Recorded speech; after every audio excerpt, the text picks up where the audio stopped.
Hello friends, welcome to my YouTube channel Infinity Knowledge. आज का हमारा टॉपिक है यहाँ पे सिलेंड्रिकल कोऑर्डिनेट सिस्टम। इस टॉपिक के अंदर हम देखेंगे कि small change in length vector को हम कैसे रिप्रेजेंट करते हैं, small change in surface vector को कैसे रिप्रेजेंट करते हैं और स्मॉल चेंज इन वॉल्यूम को कैसे रिप्रेजेंट करते हैं।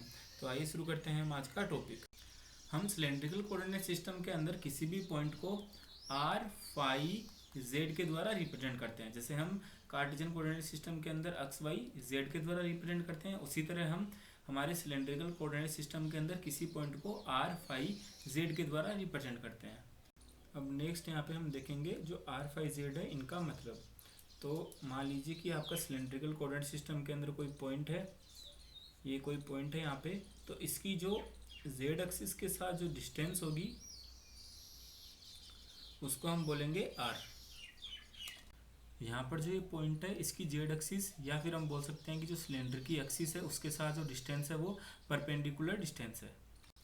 इसके बाद में हम जो फाई और जो जेड है उसका मतलब देखते हैं। तो जेड का मतलब तो सिंपल हो गया, जो ओरिजिन से जो ये हाइट है यहाँ तक की उसको हम जेड बोलेंगे। तो हमने आर और जेड का मतलब देख लिया, अब हम यहाँ पे फाई का मतलब देखेंगे। तो यहाँ पे इसको मैं एक्स एक्सिस बोल रहा हूँ, इसको मैं बोल रहा हूँ वाई एक्सिस। अब जो फाई है उसका मतलब देखने के लिए हम जो सिलेंडर है उसका हम टॉप व्यू लेते हैं। तो ये हमने इसका टॉप व्यू लिया है, तो यहाँ पर एक्स एक्सिस है, ये वाई एक्सिस है और ऊपर की तरफ हमारी जेड एक्सिस। और यहाँ पर जो ये आर है इसको हमने एक्स वाई प्लेन के अंदर प्रोजेक्ट किया है। तो मान लीजिए कि जो ये आर है ये एक्स वाई प्लेन के अंदर प्रोजेक्ट होके यहाँ पे आता है। तो जब हम आर को एक्स वाई प्लेन के अंदर प्रोजेक्ट कर देंगे तो ये जो एक्स एक्सिस के साथ जो एंगल बनाएगा वो होगा हमारा फाई। यानी फाई क्या होगा, हम सबसे पहले जो आर है उसको एक्स वाई प्लेन के अंदर प्रोजेक्ट करेंगे।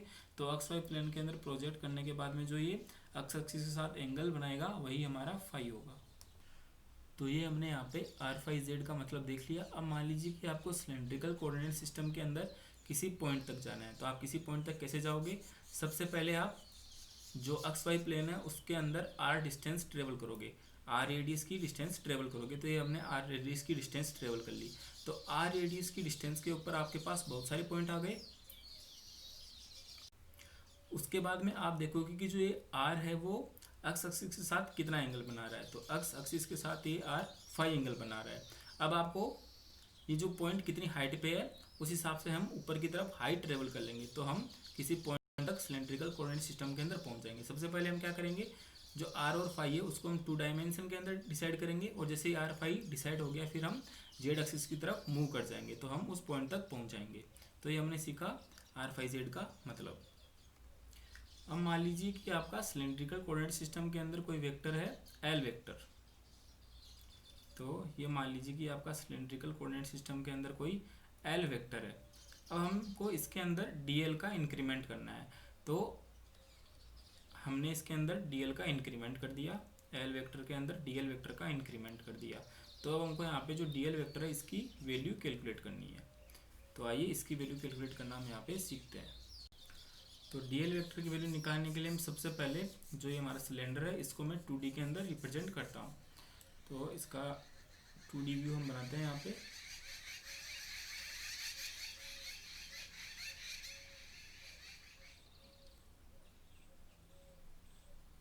ये एक्स एक्सिस, ये वाई एक्सिस।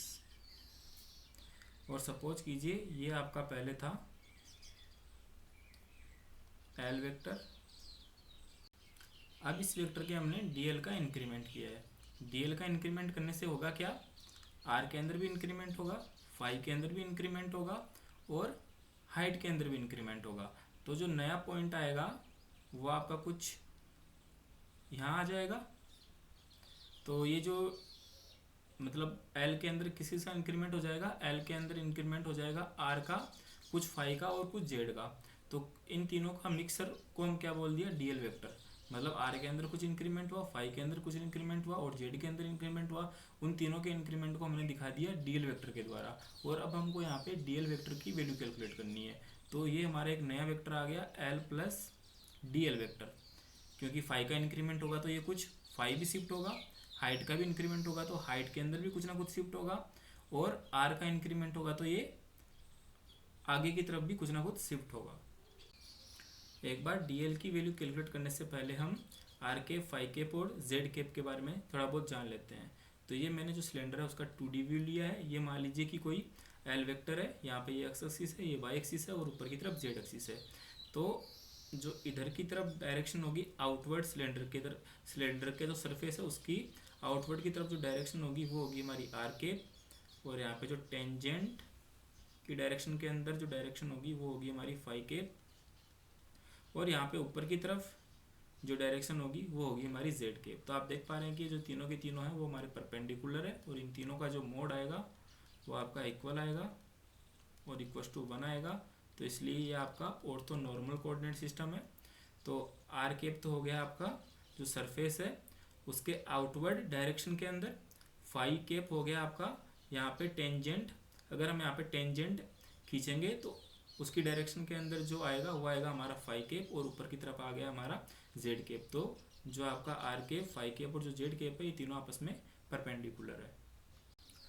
तो यहाँ पर जो ये डीएल वेक्टर है यानी एल वेक्टर के अंदर इंक्रीमेंट, तो एल वेक्टर के अंदर इंक्रीमेंट होने से क्या होगा, एक तो आर केप की डायरेक्शन के अंदर इंक्रीमेंट होगा, एक होगा आपका फाई केप की डायरेक्शन के अंदर, और एक होगा आपका जेड केप की डायरेक्शन के अंदर इंक्रीमेंट। तो वो तीनों इंक्रीमेंट हमने डीएल वेक्टर के अंदर इंक्लूड कर लिए हैं। तो हमको यहाँ पे अब डीएल वेक्टर की वैल्यू लिखनी है। तो डीएल वेक्टर के अंदर क्या क्या कंपोनेंट आएंगे आपके, डीएल वेक्टर के अंदर इंक्रीमेंट, डीएल वेक्टर क्या है आपका एल वेक्टर के अंदर इंक्रीमेंट। तो एल वेक्टर के अंदर इंक्रीमेंट एक तो होगा आपका आर केप की डायरेक्शन के अंदर, तो आर केप इंटू समथिंग आएगा, एक होगा आपका फाई केप की डायरेक्शन के अंदर इंक्रीमेंट, तो फाई केप इंटू समथिंग आएगा, एक होगा आपका जेड केप की डायरेक्शन के अंदर इंक्रीमेंट, तो जेड केप इंटू समथिंग आएगा। तो ये जो समथिंग आएगा इन तीनों की हमको वैल्यू यहाँ पे निकालनी है।